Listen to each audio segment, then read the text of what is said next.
नमस्कार दोस्तों, स्वागत है एक बार फिर से हमारे चैनल द वेद वॉइस में। दोस्तों, यदि आप अपने जीवन में कुछ नया सीखने की चाह रखते हैं तो हमारे चैनल को अभी सब्सक्राइब कर लें। श्री शिवाय नमस्ते। एक काम करो, बालू रेत का शिवलिंग बनाओ, उसकी पूजन। शिवलिंग की जो पूजन होती है, भगवान शंकर की जो शिवलिंग का पूजन है, वो साधारण नहीं।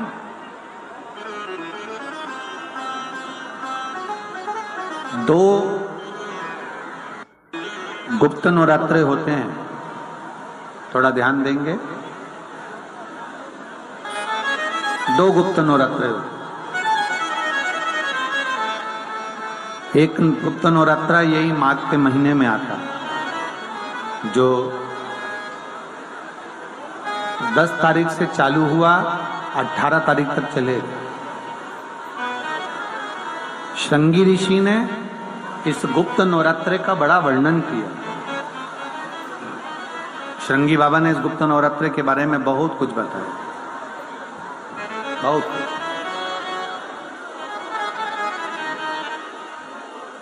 श्रृंगी बाबा गुप्त नवरात्रे के लिए कहते हैं कि अगर इस गुप्त नवरात्रे के अंतर्गत 9 लाल फूल और 5 श्वेत पुष्प, ये दोनों, लोग कहते हैं गुप्त नवरात्रे में हम देवी की आराधना करें, गुप्त नवरात्रे में हम भगवान की आराधना करें, पर शिव महापुराण की कथा कर रही है, भगवान शंकर का चरित्र कथा है। अगर आपने देवी भागवत का स्मरण किया हो या भगवान शिव की एक पवित्र आनंदमय कथा स्कंद पुराण के काशी खंड में अगर सुनी हो या उसमें भी नहीं पढ़ पाए हो, तो श्रृंगी ऋषि के चरित्र में आता है। श्रृंगी बाबा ने वर्णन किया है कि किसी भी स्थान पर, किसी भी स्थान पर यदि हमारे घर में 2 शिवलिंग है, नहीं है, तो किसी अपने घर के गमले में, बगीचे में 2 पार्थिव लिंग का निर्माण करें। 2 पार्थिव लिंग, उसमें एक शिव जी का स्मरण करें और एक में माता पार्वती जी का स्मरण।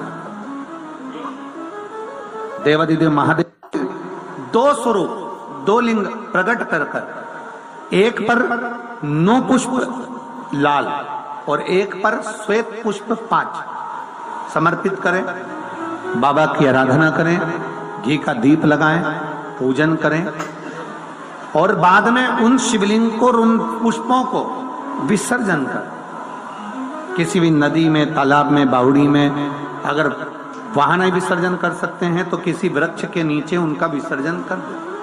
पर ये नवरात्रे, ये जो गुप्त नवरात्रे हैं, इस माघ महीने में जो गुप्त नवरात्रे आती है, इसी के अंतर्गत इसका पूजन है। एक बार हमने पहले वर्णन किया था, जिसके यहाँ संतान नहीं होती उसके लिए भी पहले जो आषाढ़ के महीने में जो गुप्त नवरात्रे आते हैं उसका स्मरण कराया था। जब जीवन में कहीं समस्या खड़ी हो जाए, कहीं बहुत विकट समस्या है और कोई हल ना मिल रहा हो जाता है, जीवन में कोई घड़ी ऐसी आके खड़ी हो जाती है जहां पर हमको सोचने के लिए भी समय नहीं है। तब 3 तरह का जल शिव को समर्पित होता है और वो तीनों तरह के जल का अलग अलग भाव है हमारा। पहला जल सादा, घर से पानी लेकर गए, जल लेकर गए, शंकर को चढ़ाया, वो हमने घर का अपना एड्रेस बता दिया, भगवान शिव को जल चढ़ाकर अपने आनंद के लिए शंकर से कुछ प्राप्त कर लिया। दूसरा जल, जल के कलश में थोड़ा सा इत्र डालकर शंकर को जब समर्पित करते हैं, तो महाराज घर में अगर कोई व्यक्ति बहुत रोगीला है, बहुत रोगीला, एक शिव महापुराण में, स्कंद पुराण में, नर्मदा पुराण में, भविष्य पुराण में, अग्नि पुराण में, नारद पुराण में, बरहा पुराण में, वामन पुराण में जितनी चीजें लिखी गई है, एक एक प्रैक्टिकल कर देखो तो शिव महापुराण, स्कंद पुराण का यह भाव याद करिए कि 1 लोटे पानी में इत्र मिलाकर, जल में इत्र मिलाकर, बहुत रोगीला व्यक्ति, बहुत बीमार व्यक्ति है, 1 लोटा पानी उसका हाथ का स्पर्श कराकर शंकर को चढ़ाना प्रारंभ कर दीजिए। महाराज केवल 5 या 7 दिन चढ़ाओ, और वो 7 दिन के बाद में उस बीमार व्यक्ति का क्रम देखिए कि उसमें कितना आराम लगा है। औषधि दवाई काम करना प्रारंभ करी कि ना करी। केवल इत्र समर्पित, इत्र का जल। तो पहला जल सादा, दूसरा जल है इत्र का, और महाराज तीसरा जल जो शिव महापुराण के अंतर्गत कहा गया है बेल पत्र का जल। तीसरा जो जल है वो बेलपत्र का जल है। बेलपत्र का जल कैसा? तो महाराज शिव महापुराण की कथा कहती है कि जल के पात्र में एक बेलपत्र अंदर डालकर उस जल के पात्र को ले जाकर शिव को समर्पित करना, अर्थात अपनी मन की कामना भगवान शंकर से कह देना। केवल बेलपत्र के माध्यम, बोलना नहीं है हमको, कुछ हमें कुछ कहना नहीं है।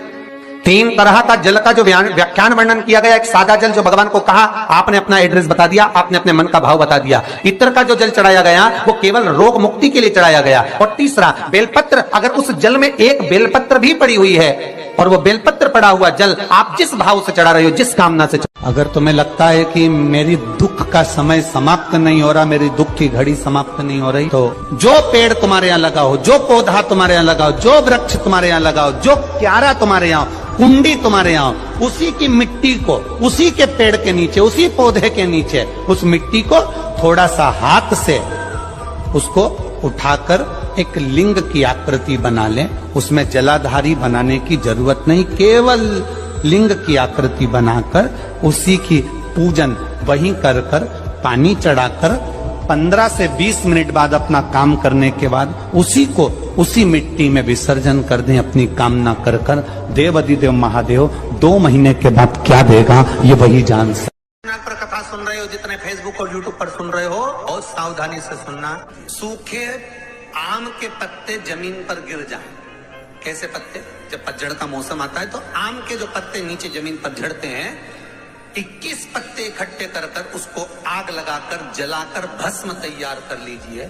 और जिस पुरुष नारी को चर्म रोग हो जाए, चर्म रोग, कहीं खुजली चल रही हो, कहीं दाने पड़ गए हो, कहीं चमड़ी सफेद लाल काली पीली जैसी पड़ गई हो, कहीं दाग हो रहे हो, चर्म रोग, कहीं खुजाल चल रही हो, तो शिव महापुराण की कथा का ये संवाद याद रखिए। लिंगपुर आम के पल्लव को जो वर दिया गया, तो आम के 21 पत्ते इकट्ठे कर कर उसको आग लगाकर उसकी भस्म तैयार कर कर शंकर भगवान के शिवलिंग पर शाम के समय प्रदोष काल में चढ़ा दीजिए वो भस्म।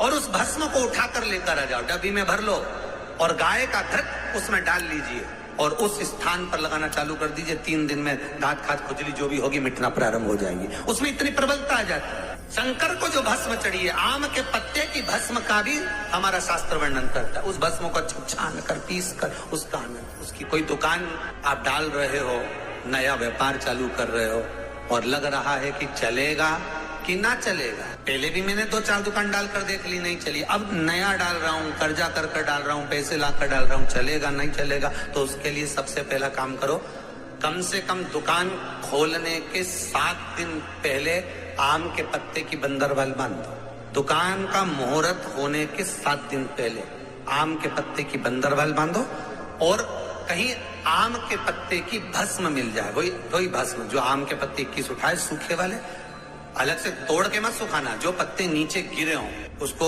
उठाकर सुखाकर, सूखा हुआ जो पत्ता हो उसको जलाकर उसकी भस्म बनाकर उसमें थोड़ा सा चंदन मिलाकर और उसी से सम्मुख में जहां 7 दिन पहले तुमने बंदरबल बांधी है, दुकान खोलने वाले दिन उसी आम के पल्लव की भस्म जो शिव पर चढ़ी थी उसी में चंदन मिला हुआ वो एक स्वस्तिक का निर्माण कर दो। फिर आप अंदर कोई पूजन करो ना करो, आपने कोई अनुष्ठान करा ना करा, यज्ञ पूजन करी ना करी, अगर आप प्रवेश भी कर गए, इतना आपके पास धन नहीं था और आप प्रवेश भी कर गए तो भी घाटे में नहीं जाओगे, व्यापार उन्नति की ओर ही बढ़ेगा, व्यापार बढ़ेगा। उसमें आम के पल्लव में अगर कामदेव छुप कर भस्म होते हैं तो शंकर मेरे आम के पल्लव को भी वर प्रदान कर देते, आम के पल्लव को भी शिव वर। भाई भाई में विवाद हो रहा हो, जमीन के लिए विवाद हो रहा हो, किसी प्रॉपर्टी के लिए विवाद हो रहा हो या किसी अन्य विवाद में पड़े हुए हो या तुम्हारे दुश्मन बढ़ रहे हो,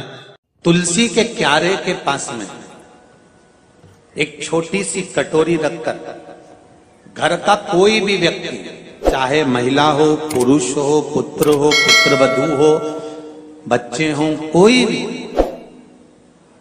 हथेली में गंगा जल लेकर अपने पूर्वजों का स्मरण कर और वो गंगा जल काशी विश्वनाथ के नाम से अपने पूर्वजों का नाम लेकर वो कटोरी में अगर 5 बार या 7 बार छोड़ देता है तो उसके पूर्वजों को पिंडदान और तर्पण की जरूरत नहीं पड़ती, उनको मोक्ष प्राप्त हो जाता है।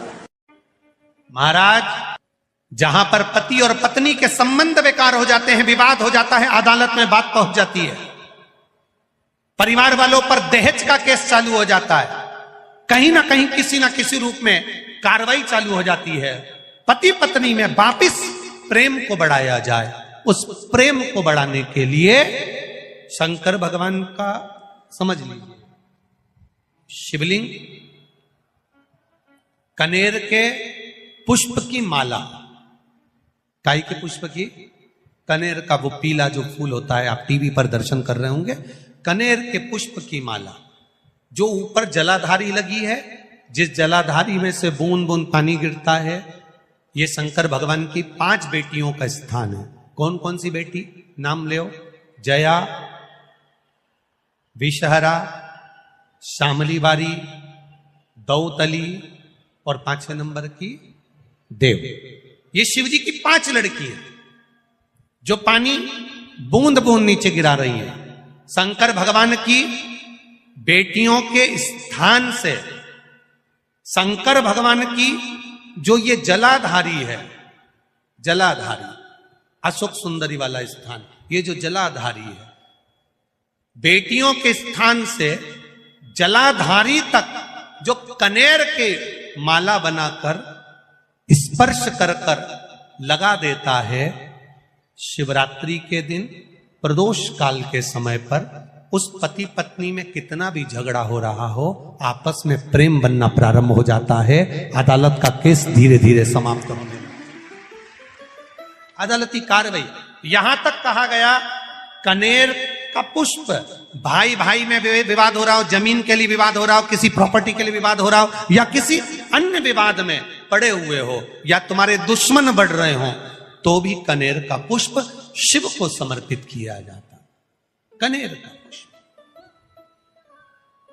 सुख प्रदान कर, आनंद दे, जिसको कोई ना पाए उसको मेरा महादेव पाए।